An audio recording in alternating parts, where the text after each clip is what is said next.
श्री अध्यात्म रामायण आरण्य कांड सप्तम सर्ग मारीच वध और सीताहरण। श्री महादेव जी बोले कि हे पार्वती, इधर श्री रामचंद्र जी ने भी रावण का सारा षड्यंत्र जानकर एकांत में श्री जानकी जी से कहा कि हे सीते, मैं जो कुछ कहता हूँ वो सुनो। हे सुभे, रावण तुम्हारे पास भिक्षुक का रूप धारण करके आएगा, अतः तुम अपने ही समान आकृति वाली अपनी छाया को कुटी में छोड़कर अग्नि में प्रवेश कर जाओ और मेरी आज्ञा से वहाँ अदृश्य रूप से 1 वर्ष रहो। तदंतर रावण के मारे जाने पर तुम मुझे पूर्ववत पालोगी। रामचंद्र जी के वचन सुनकर सीता जी ने भी वैसा ही किया। वे मायामयी सीता को बाहर कुटी में छोड़कर स्वयं अग्नि में अंतर्ध्यान हो गई। तब उस माया सीता ने मायामय मृग को देखकर श्री रामचंद्र जी के पास जाकर हंसते हुए बड़ी नम्रता से कहा, हे राम, यह रतन विभूषित विचित्र सुवर्ण मृग देखिए, इसके शरीर में कैसे अद्भुत बिंदु हैं और यह कैसी निर्भयता से विचर रहा है। हे प्रभु, आप इसे बांधकर मुझे ला दीजिए। यह सुंदर हरिण मेरा क्रीड़ा मृग होगा। तब रामचंद्र जी ने बहुत अच्छा कह अपना धनुष उठा लिया और जाते समय लक्ष्मण जी से कहा, लक्ष्मण, तुम प्राण प्रिया सीता की यत्नपूर्वक रक्षा करना। वन में बड़े मायावी भयंकर राक्षस विचर रहे हैं, अतः तुम साध्वी सीता की बहुत सावधान रहकर रक्षा करना। तब लक्ष्मण जी ने रामचंद्र जी से कहा, देव, यह मृग रूपधारी मारीच है, इसमें संदेह नहीं, क्योंकि भला मृग ऐसा कहाँ हो सकता है। श्री रामचंद्र जी बोले, यदि यह मारीच है तो इसमें संदेह नहीं, मैं इसे अवश्य मार डालूँगा, और यदि मृग ही है तो सीता का मन रखने के लिए ले आऊँगा। मैं अभी जाकर बहुत शीघ्र ही इस मृग को बांध कर ले आता हूँ। तब तक तुम सीता की रखवाली करते हुए बहुत सावधान रहना। यह विश्व प्रपंच रूपिणी जगन्मोहिनी माया जिनके आश्रित है, वे रामचंद्र जी ऐसा कह उस माया मृग के पीछे दौड़ते चले गए। वे निर्विकार सिद्धात्मा और सर्वव्यापक होकर भी उस मृग के पीछे दौड़े। इससे यह वाक्य सर्वथा सत्य ही है कि भगवान हरि बड़े भक्त वत्सल हैं। भगवान सब कुछ जानते थे, तथापि सीता को प्रसन्न करने के लिए वे मृग के पीछे गए। नहीं तो पूर्ण काम आत्मज्ञ भगवान राम को मृग अथवा स्त्री से क्या काम था। वह मृग कभी तो पास ही दिखलाई देने लगता, कभी एक क्षण में ही दूर भागकर छिप जाता और फिर बहुत दूरी पर दिखलाई देता। इस प्रकार वह रामचंद्र जी को बहुत दूर ले गया। तब रामचंद्र जी ने यह निश्चयपूर्वक जानकर कि यह राक्षस ही है, उस मृग रूप राक्षस को एक बाण छोड़कर बींध डाला। बाण के लगते ही मारीच अपना पूर्व रूप धारण कर लोहू भरे मुख से पृथ्वी पर गिर पड़ा।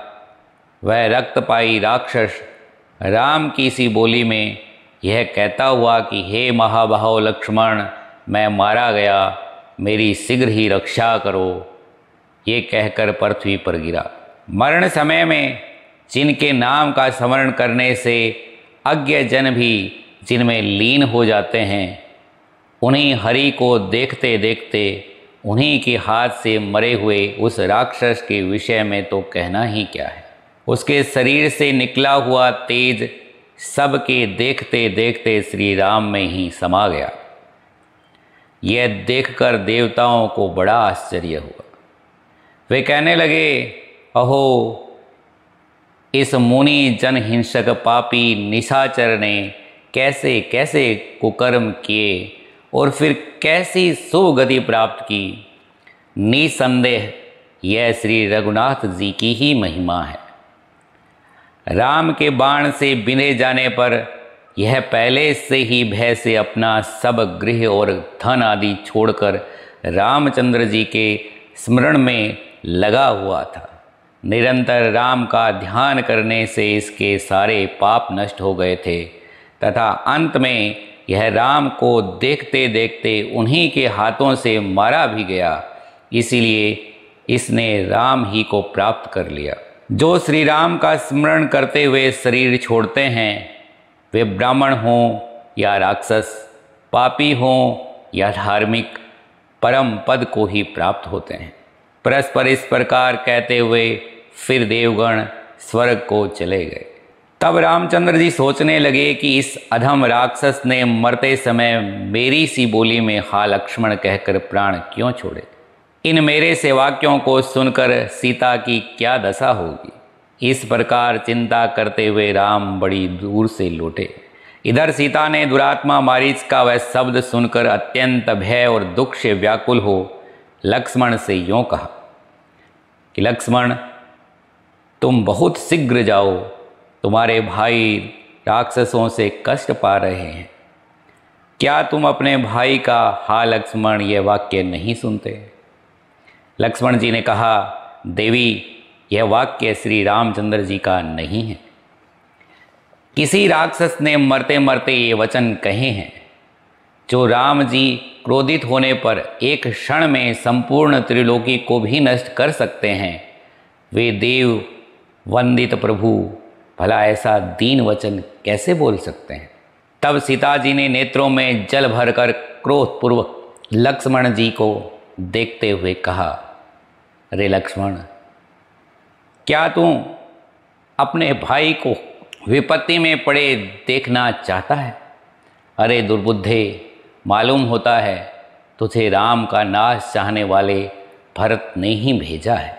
क्या तू राम के नष्ट हो जाने पर मुझे ले जाने के लिए ही आया है, किंतु तू मुझे नहीं पाएगा। देख, मैं अभी प्राण त्याग किए देती हूँ। राम तुझे इस प्रकार पत्नी हरण के लिए उद्यत नहीं जानते हैं। राम के अतिरिक्त मैं भरत या तुझे किसी को भी नहीं छू सकती। ऐसा कहकर वे अपनी भुजाओं से छाती पीटती हुई रोने लगी। उनके ऐसे कठोर शब्द लक्ष्मण जी ने अति दुखित हो अपने दोनों कान मूंद लिए और कहा, हे चंडी, तुम्हें धिक्कार है। तुम मुझे ऐसी बातें कह रही हो, इससे तुम नष्ट हो जाओगी। ऐसा कह लक्ष्मण जी सीता जी को वन देवियों को सौंपकर दुख से अत्यंत खिन्न हो धीरे धीरे राम के पास चले। उसी समय मौका समझकर रावण भिक्षुक का वेश बना दंड कमंडलु के सहित सीता के पास आया। सीता ने उसे देखकर तुरंत ही प्रणाम किया और भक्तिपूर्वक उसका पूजन कर कंद मूल फल आदि देकर स्वागत करते हुए कहा, हे मुने, ये फल आदि खाकर सुखपूर्वक विश्राम कीजिए। अभी थोड़ी देर में ही मेरे पति देव आते होंगे। यदि आपकी इच्छा हो तो कुछ देर ठहरिए, वे आपका कुछ विशेष सत्कार कर सकेंगे। भिक्षुक बोला, हे कमल लोचने, तुम कौन हो? तुम्हारे पति कौन हैं? हे अनघे, इस राक्षस सेवित वन में तुम क्यों रहती हो? हे कल्याणी, ये सब बातें बताओ, तब मैं भी तुम्हें अपना सारा वृतांत सुनाऊंगा। सीता जी बोली, हे भिक्षु, श्रीमान महाराज दशरथ अयोध्या के राजा थे। उनके ज्येष्ठ पुत्र सर्व सुलक्षण संपन्न राम हैं। मैं जनक नंदिनी सीता उन्हीं की धर्मपत्नी हूँ। उनका छोटा भाई लक्ष्मण है, वह अपने भाई का अत्यंत स्नेही है। हम दोनों के साथ श्री रामचंद्र जी पिता की आज्ञा से 14 वर्ष दंडकारण्य में रहने के लिए आए हैं। अब मैं आपके विषय में जानना चाहती हूँ, आप भी मुझे अपना परिचय दें। भिक्षु बोला, मैं पुलस्त्य नंदन विश्रवा का पुत्र राक्षस राज रावण हूँ। मैं तुम्हें पाने की इच्छा से संतप्त हूँ, अतः इस समय तुम्हें अपनी राजधानी में ले जाने के लिए आया हूँ। उस मुनि वेशधारी राम से तुम्हें क्या मिलेगा? तुम मुझसे प्रेम करो और इस वनवास के दुख से छूटकर मेरे साथ नाना प्रकार के भोग भोगो। उसके ये वचन सुनकर सीता जी ने कुछ डरते हुए उससे कहा, यदि तू मुझसे ऐसी बात कहेगा तो रामचंद्र जी तुझे नष्ट कर देंगे। जरा ठहर, तो भाई के सहित श्री रामचंद्र जी अभी आते होंगे।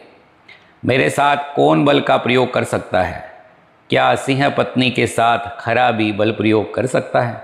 राम जी के बाणों से छिन्न भिन्न होकर तू अभी पृथ्वी तल पर सोएगा। सीता जी के ऐसे वचन सुनकर रावण ने क्रोधाकुल हो अपना महापर्वताकार रूप दिखलाया, जिसके 10 मुख और 20 भुजाएं थी तथा जिसकी काले मेघ के समान आभा थी। उस भयंकर रूप को देखकर वन देवियाँ और वन्य जीव भयभीत हो गए। तब रावण ने सीता जी के पैरों के नीचे की पृथ्वी को नखों से खोदकर उन्हें अपने हाथों से उठा लिया और रथ में डालकर तुरंत आकाश मार्ग से चल दिया। उस समय सीता जी अति भयभीत चित्त होकर दीन दृष्टि से पृथ्वी की ओर देखती हुई हा राम हा लक्ष्मण ऐसा कहकर रोने लगी। सीता जी का वह आर्त क्रंदन सुनकर तुरंत ही तीखी चोंच वाला पक्षी श्रेष्ठ जटायु पहाड़ की चोटी पर से उड़ा और बोला, अरे ठहर ठहर, यज्ञ के मंत्रपूत पुरोडास को ले जाने वाले कुत्ते के समान मेरे सामने ही जगन्नाथ श्री रघुनाथ जी की भार्या को सुने तपोवन से तू कौन लिए जाता है? जटायु ने ऐसा कहकर अपनी तीक्ष्ण चोंच से रावण के रथ को चूर चूर कर डाला और अपने पंजों से घोड़ों को मारकर उसके धनुष के टुकड़े टुकड़े कर दिए। तब रावण ने सीता जी को छोड़कर अपना खड्ग निकाला और झुंझलाकर मतिमान जटायु के पंख काट डाले। पंख कट जाने से पक्षीराज जटायु अधमरे होकर पृथ्वी पर गिर पड़े।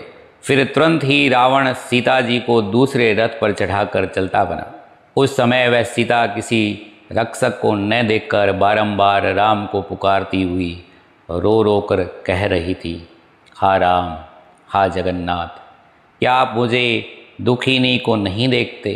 हे राघव, आपकी भार्या को राक्षस लिए जाता है, आप छुड़ाइए। हा महाभाग लक्ष्मण, मुझ अपराधनी की रक्षा करो। हे देवर, मैंने तुम्हें वाग बाण मारे थे, तुम मुझे क्षमा कर दो। सीता जी के इस प्रकार रुदन करने से राम के आने की आशंका करता हुआ रावण उन्हें लेकर वायु के समान अति तीव्र वेग से चलने लगा। इस प्रकार आकाश मार्ग से जाते हुए नीचे की ओर देखती हुई कबलानना सीता जी ने एक पर्वत शिखर पर 5 वानरों को बैठे देखा।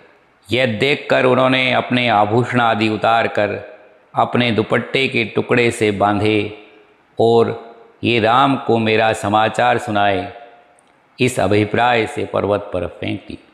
तदंतर रावण ने समुद्र पार कर लंका में पहुंचकर उन्हें अपने अंतःपुर के एकांत देश अशोक वन में रखा और राक्षसियों से घेरे रखकर मातृबुद्धि से उनकी रक्षा करने लगा। उस स्थान में अति कृश और दीनवदना सीता जी सब प्रकार का श्रृंगार छोड़कर दुख के कारण शुष्क वदन और अत्यंत विहल होकर हा राम ऐसे विलाप करती हुई राक्षसों के बीच में रहने लगी। इति श्री मद अध्यात्म रामायणे उमा महेश्वर संवादे आरण्यकांडे 7वां सर्गः संपूर्णः।